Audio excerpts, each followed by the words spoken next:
We'll now turn to comments from the bench, beginning with Commissioner Clyburn. Thank you. Before beginning my statement, Mr. Chairman, I would like to note that Congressman Jerry McNerney, a member of the Congressional Committee that has oversight over this agency, requested the opportunity to speak today. He was denied, but I have a copy of a statement that the congressman would have delivered had he been given the opportunity. And Mr. Chairman, respectfully, I would ask that you include this in official from this firely spun, legally lightweight, consumer-harming, corporate-enabling, destroying Internet freedom order. I dissent because I am among the millions outraged. Outraged because the FCC pulls its own teeth, abdicating responsibility to protect the nation's broadband consumers. Now, some may ask, why are we witnessing such unprecedented groundswell of public support for keeping the 2015 net neutrality protections in place? Because the public can plainly see that a soon-to-be toothless FCC is handing the keys to the Internet, one of the most remarkable, empowering, enabling inventions of our lifetime, over to a handful of multi-billion-dollar corporations. And if past is prologue, those very same broadband Internet service providers that the majority says you should trust to do right by you will put profits and shareholders' returns above what is best for you. Each of us raised our hands when we were sworn in as FCC commissioners. We took an oath and promised to uphold our duties and responsibilities to, a liberal quote here, make available so far as possible to all the people of the United States without discrimination a rapid, efficient, nationwide, and worldwide wire and radio communication service with adequate facilities at reasonable charges.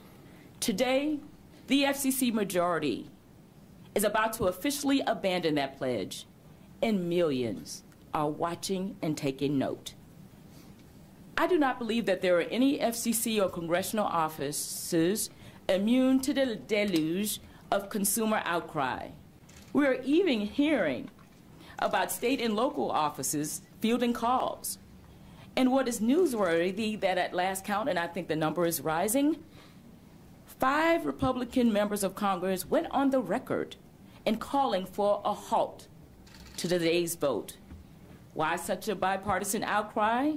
Because the large majority in favor of keeping strong net neutrality rules in place.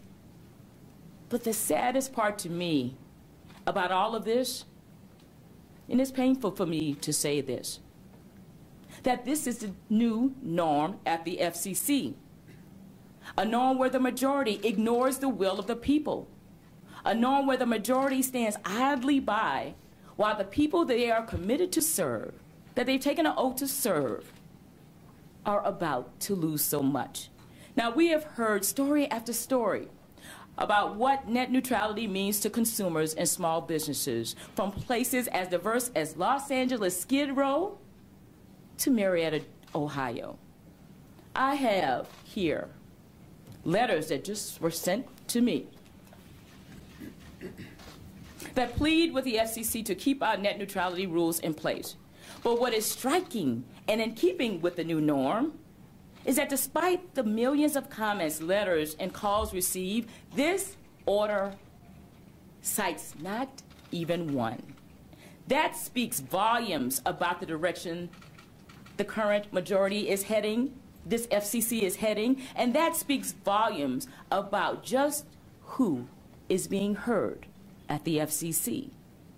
Those sole proprietors whose entire business models depend on an open internet are worried that the absence of clear and enforceable net neutrality protections will result in higher costs and fewer benefits because, you see, they are not able to pay those tolls for premium access. Large online businesses have also weighed in, expressing concerns about being subject to added charges as they simply try to reach their own customers. Engineers have submitted comments, including many of those internet pioneers. They shared with the FCC majority the fundamentals of how the internet works, because from where they sit, there is no way that an item like this would ever see the light of day if the majority understood the platform that some of them helped to create. I have heard from innovators worried that we are standing up a mother may I regime, where the broadband provider becomes the arbiter of acceptable online business models. And yes, I have heard from consumers who are worried, given that their broadband providers has already shown that they will charge inscrutable below-the-line fees, raise prices unexpectedly, and put consumers on hold for hours at a time, who will have their best interests at heart in a world without clear and enforceable rules, overseen by an agency without any clear authority. Would that agency be a toothless FCC? Now, there is a darker side to all of this that we have witnessed over the past few weeks. Threats and intimidation, personal attacks, Nazi cheering, Russian influence, fake comments. These are unacceptable. Some of these actions are illegal. They are all to be rejected. But what is also not acceptable is the FCC's refusal to cooperate with the state attorney general's investigations or allow evidence in the record that would undercut what can only be described as a preordained outcome. Now, many have been asking me, what happens next? How will all of this, net neutrality, my internet experience, look after today's decision? My answer is a simple one. When the current protections are abandoned and the rules that have been officially in place since 2015 are repealed, we will have a Cheshire Cat version of net neutrality. We will be in a world where regulatory substance fades to black, and all that is left is a broadband provider's toothy grin, because they have teeth, however you conjugate that. And those also comforting words, we have every incentive, don't worry, we have every incentive to do the right thing. But what they will soon have is every incentive to do their own thing. Now, the results of throwing out net neutrality protections may not be felt right away. Most of us will get up tomorrow morning, get ready for work, and over the next week, wade through what would be, no doubt, hundreds of headlines. We will grow tired of those hundreds of headlines. We will grow tired hearing from endless prognosticators, and we will quickly submerge ourselves into a sea of holiday bliss. But what we have wrought today will one day be apparent, and by then, when you really wake up and see what has changed, I fear it may be too late to do anything about it, because there will be no agency empowered to address your concerns. This item insidiously ensures that the FCC will never be able to fully grasp the harm it may have unleashed on the internet ecosystem. And that inability might lead decision makers to conclude that the next internet startup that failed to flourish, that attempted to seek relief by whatever authority may or may not be in charge, with many teeth they might have left, simply that maybe they just had a bad business plan, when in fact the actual culprit was the absence of a level playing field online. Particularly damning is what today's repeal would mean for marginalized groups like communities of color that rely on platforms like the internet to communicate. You see, traditional outlets rarely, if ever, consider their issues or concerns worthy of coverage. It was through social media, remember, that the world first heard about Ferguson, Missouri, because those legacy outlets did not consider them worthy enough for coverage until that hashtag started trending. It has been through online video services that targeted entertainment ecosystems thrive, where stories are finally being told because those very same programs that were submitted for consideration were rejected time and time again by mainstream media and distribution, mainstream distribution and media outlets. And it has been through secure messaging platforms where activists have communicated and organized for justice without gatekeepers who may or may not have differing opinions blocking them. Where will the next significant attack on internet freedom come from? Maybe from a broadband provider allowing its network to congest, making a high-traffic video provider ask what more can it pay to make that pain go away? That will never happen, you say? Newsflash, it already has. The difference now is the open question of what is stopping them. The difference after today's vote is that no one will be able to stop them.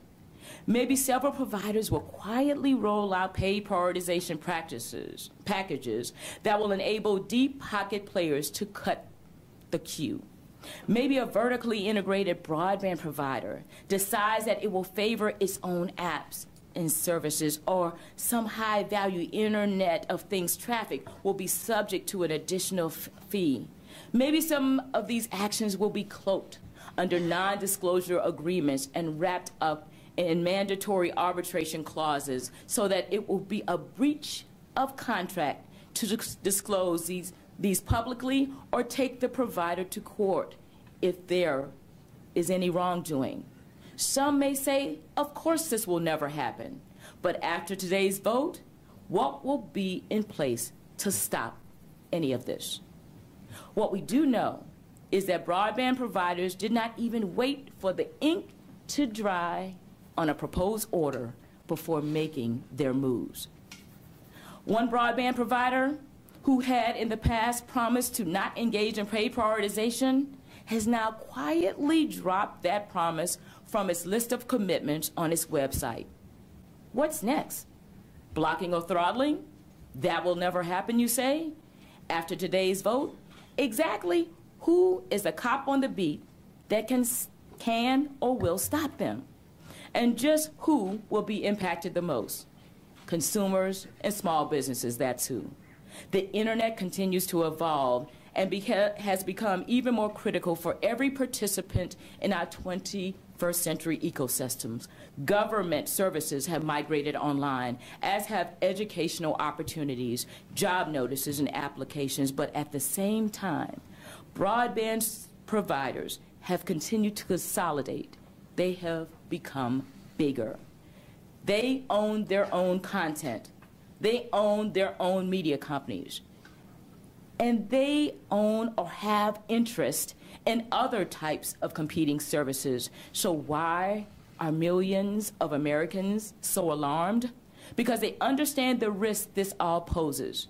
And even those who might not exactly know what it means when somebody says Title II authority, what they know is that they will be at risk without it.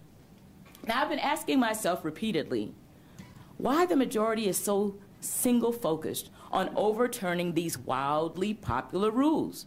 Is it simply because they felt that the 2015 Net Neutrality Order, which threw out over 700 rules, which dispensed with more than 25 provisions, was too heavy-handed? Or is this a ploy to create a need for legislation where there was none before? Or is it to establish uncertainty where little previously existed? Is it a tactic to undermine the net neutrality protections adopted in 2015 that are currently parked at the Supreme Court? You know, the very same rules that were resoundingly upheld by the D.C. Circuit last year? No doubt, we will see a rush to the courthouse asking the Supreme Court to vacate and remand the substantive rules that we have fought so hard for over the past few years, because today the FCC uses legally suspect means to clear the decks of substantive protections for consumers and competition. It is abundantly clear why we see so much bad process with this item, because the fix was already in. There is no real mention of the thousands of net neutrality complaints filed by consumers. Why? The majority has refused to put them in the record, while maintaining the rhetoric that there have been no real complaints or no real violations. Record evidence of massive incentives and abilities of broadband providers to act in anti-competitive ways are missing from the docket. Why? Because those in charge have refused to use the data and knowledge the agency does have and has relied on in the past to inform our merger reviews. As the majority has shown time and time again, the views of individuals do not matter, including the views of those who care deeply about the substance, but may not be Washington insiders. There is a basic fallacy underlying the majority's actions and rhetoric today. The assumption of what is best for broadband providers is obviously what is best for America. Breathless claims about unshackling broadband services from unnecessary regulation are only about ensuring that broadband internet service providers have and maintain the keys to the internet. Assertions that this is merely a return to some imaginary status quo ante cannot hide the fact that this is the very first time that the Federal Communications Commission has disavowed substantive protections for consumers online. And when the current 2015 net neutrality rules are laid to waste, we may be left with no single authority with the power to protect consumers. Now, this order loudly crows about handing over authority of broadband to the Federal Trade Commission, but what is absent from the order and glossed over in a haphazardly issued afterthought of a Memorandum of Understanding, or MOU, is that the FTC is an agency with none, nada, technical expertise in telecommunications. The FTC is an agency that may or may not even have authority over broadband providers in the first instance. The FTC is an agency that, if you can even reach a very high bar of proving unfair or deceptive practices and that there is substantial consumer injury, it may take years upon years for any remedy to be levied. And most companies don't have years and years to wait for an answer. But don't just take my word for it. Even one of the FTC's own commissioners has articulated these very concerns. And if you are wondering why the FCC is preempting state consumer protection laws in this item without notice, let me help you with a simple jingle that you can easily commit to memory that will underscore all of this. If it benefits industry, preemption is good. If it benefits consumers, preemption is bad. Reclassification of broadband would do more than wreak havoc over net neutrality. It will also undermine our universal service construct for years to come, something which the order implicitly acknowledges. It will undermine the Lifeline program. It will weaken our ability to support robust broadband infrastructure deployment. And what we will soon find out is what a broadband market unencumbered by robust consumer protections will look like. I suspect that it will not be very pretty. I know that there are many questions on the minds of Americans right now, including what the repeal of net neutrality will mean for them.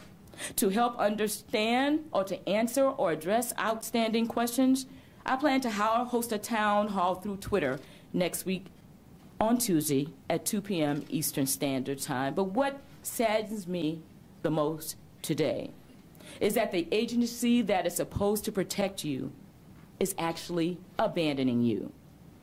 But what I am pleased to be able to say today is that the fight to save net neutrality does not end today.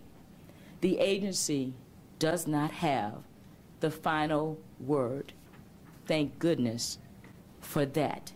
And as I close my eulogy of the 2015 net neutrality rules, carefully crafted rules that actually struck an appropriate balance in providing consumer protections and enabling opportunities and investment, I actually take what I'll just call ironic comfort in the words of then Commissioner Pai back in 2015, because I believe this will ring true about this destroying Internet freedom order. I am optimistic, he said, that we will look back on today's vote as an aberration, a temporary deviation from the bipartisan path that has served us so well. I don't know whether this plan will be vacated by a court, reversed by Congress, or overturned by a future commission, but I do believe that its days are numbered. Amen to that, Mr. Chairman. Amen to that. Thank you.